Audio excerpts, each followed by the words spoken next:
The grand ballroom of Singapore's Shangri-La Hotel buzzed with anticipation during the annual security dialogue. The air was thick with expectation, as if everyone present sensed that something significant was about to unfold. Defense ministers, military officials, and diplomats from around the world gathered to discuss the South China Sea. The stakes were high, and the conversations were laced with both caution and urgency. Tension was everywhere, every handshake, every glance, loaded with meaning. Even the smallest gestures seemed to carry the weight of unspoken alliances and rivalries. This was the stage for the great game of international relations, where words could be as powerful as actions and silence could speak volumes. In 2025, the usual talk of strategy was overshadowed by a rumor spreading like wildfire. Whispers darted from table to table, growing louder with each retelling. It began as a whisper between a Japanese attaché and a Filipino admiral. Their hushed conversation, barely audible, would soon set the entire summit abuzz. The rumor, Japan was preparing to transfer 6 naval warships to the Philippines, was both shocking and electrifying. Such a move would have been unthinkable just a few years earlier. Suddenly, all eyes were on the Japanese and Philippine delegations. Cameras turned, conversations paused, and the focus of the entire room shifted in an instant. The energy in the room shifted. This was no longer a routine summit. The atmosphere crackled with the realization that history was being made before their eyes. The formal announcement came in a private suite, but the news leaked instantly. Within minutes, smartphones buzzed with alerts, and the world outside the ballroom was drawn into the unfolding drama. Japan, long bound by a pacifist constitution, was making a historic move. This was more than a policy shift. It was a signal to the world that Japan was ready to take on a new role in regional security. The whisper had become a roar, echoing far beyond the hotel walls. News outlets scrambled to cover the story, and analysts everywhere began to speculate on what this meant for the balance of power. For the Philippines, it was a lifeline. For Japan, a strategic leap. Both nations understood the risks, but also the opportunities that this partnership could bring. This was a game-changer for the entire region. The transfer of warships would alter naval dynamics, impact trade routes, and force neighboring countries to rethink their own strategies. The transfer signaled a bold new chapter in their relationship. It was a moment of trust, and a declaration of shared interests in a turbulent sea. It was a declaration that the balance of power in Southeast Asia was shifting. Old assumptions were being challenged and new alliances were taking shape. The stakes, trillions in trade, national sovereignty, had never been higher. Every nation with interests in the South China Sea now had to reconsider its position. The world was watching as history unfolded in real time. The decisions made here would ripple across continents, affecting economies and security for years to come. The South China Sea's future was being rewritten. The lines on the map, once thought permanent, were suddenly in flux, and it all started with a whisper. A single, quiet conversation that grew into a moment that would shape the destiny of nations.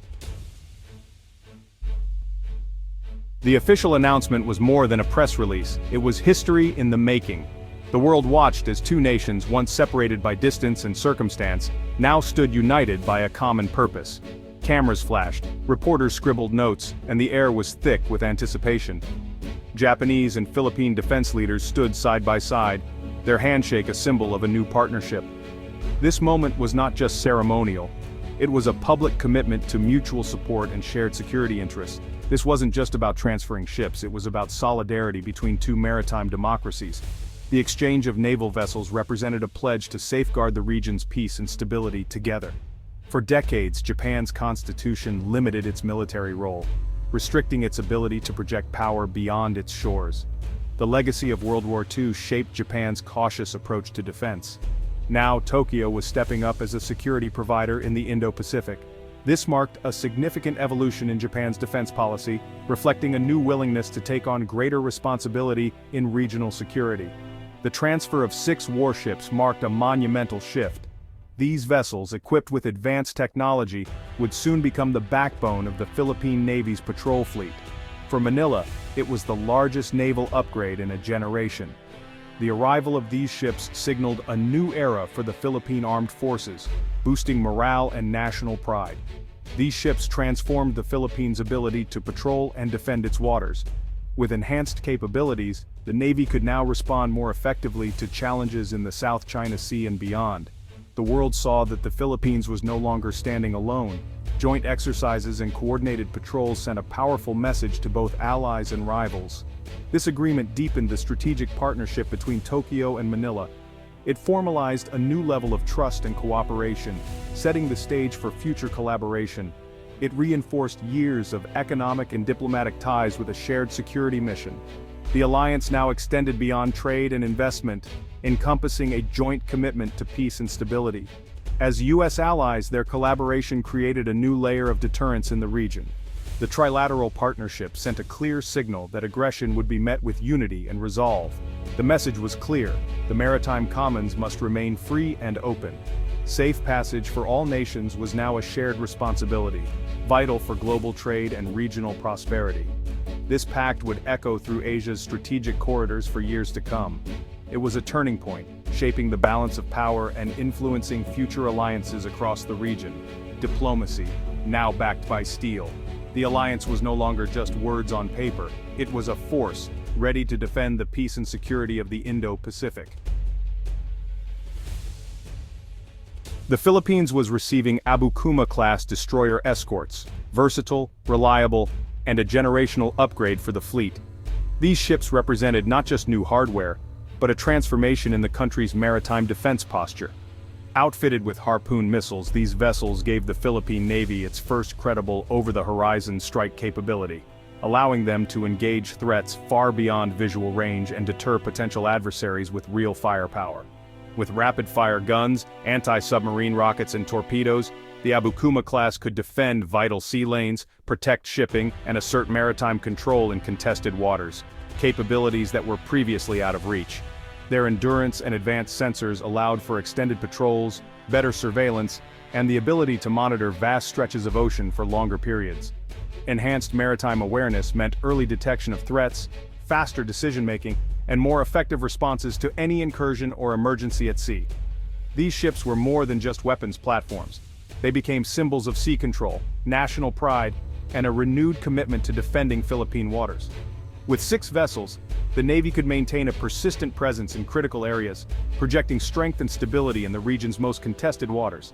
Continuous coverage became possible, as ships rotated between patrol, maintenance and training, ensuring that the fleet was always ready and operational. The Abu Kuma class gave the Philippines the ability to project power and presence like never before, sending a clear message to both allies and rivals.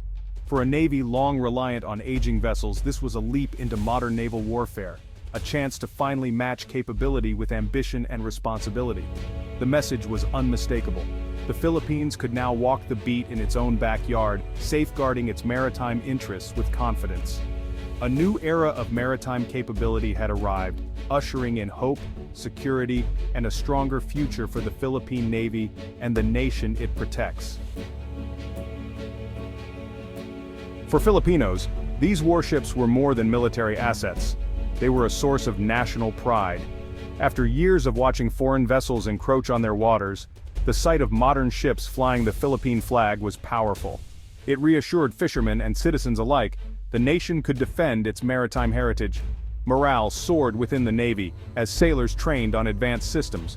Recruitment and professionalism surged, elevating the entire service. The Philippines was no longer just a recipient of aid but an active security partner. This move boosted the country's standing on the world stage. It opened doors for joint exercises and deeper cooperation with allies. Diplomatically, the Philippines now spoke with greater credibility. The Abu Kuma-class ships became the big stick behind the nation's words. More options, diplomatic and military, were now on the table. A sense of security and resolve spread across the country. The Philippine Navy was reborn, ready for new challenges. The warship transfer marked a turning point in Japan's defense posture. For decades, Japan's peace constitution limited its military to self-defense. But Asia's security environment had changed. Japan's free and open Indo-Pacific strategy now meant building a network of like-minded partners. By strengthening the Philippines, Japan was shaping the region's security environment. This was a move from passive observer to active architect. The shift began with constitutional reinterpretations and now included providing defense equipment. A secure Philippines was in Japan's direct interest, given vital sea lanes. Japan was now a proactive partner, helping manage regional flashpoints before they escalated. 6 Abukuma-class warships fundamentally changed the South China Sea's security dynamics. China's Coast Guard and Navy could no longer act with impunity. The Philippines now had a credible deterrent, harpoon-armed destroyers escorting its ships. The goal: prevent conflict by raising the cost of aggression. This strengthened the US-Japan-Philippines security triangle. Enhanced interoperability allowed for more complex joint patrols and exercises. The ripple effects would be felt across Southeast Asia. Other claimant states watched closely, considering similar partnerships. A network of interlocking security arrangements was emerging. The region's resolve to uphold international law had never been stronger. Receiving 6 modern warships was a monumental opportunity, and a challenge. Integration required new logistics, training, and infrastructure. The Navy needed to train crews on advanced systems and develop new doctrines. Success depended on the skill of Filipino sailors. The goal: a truly integrated force, with destroyers as the centerpiece of a networked defense. Modernization was a continuous process, demanding sustained investment. Upgrades and lifecycle support would be essential. The transfer was just the beginning. The real work of building a modern navy was underway. The success of this transfer depended on deep Japan-Philippines collaboration. Japanese experts would train Filipino crews, sharing decades of experience. Joint exercises would forge a new partnership with US and Australian participation. Interoperability and coalition readiness would be built through shared drills. The partnership could expand to cybersecurity, technology, and shipbuilding. This was about building true strategic partners, not just donor and recipient. Personal bonds between sailors and officers would endure for decades.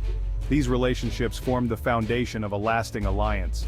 More than ships, this was about a community dedicated to a peaceful, stable region. The transfer of 6 Japanese warships marked a new era for Philippine and Indo-Pacific security. The Philippines, now empowered, could protect its sovereignty and resources. A more capable navy meant a proactive, respected presence at sea. This set a precedent for regional security cooperation. A resilient, distributed security network was taking shape. The region was moving toward a multipolar, collaborative approach. Challenges remained, but the direction was clear. The Philippines was becoming a significant security actor in Southeast Asia. Its alliance with Japan and the US formed a pillar of regional stability. The message: deterrence, not aggression; rules, not force. 2 former adversaries now stood united for a free and open sea.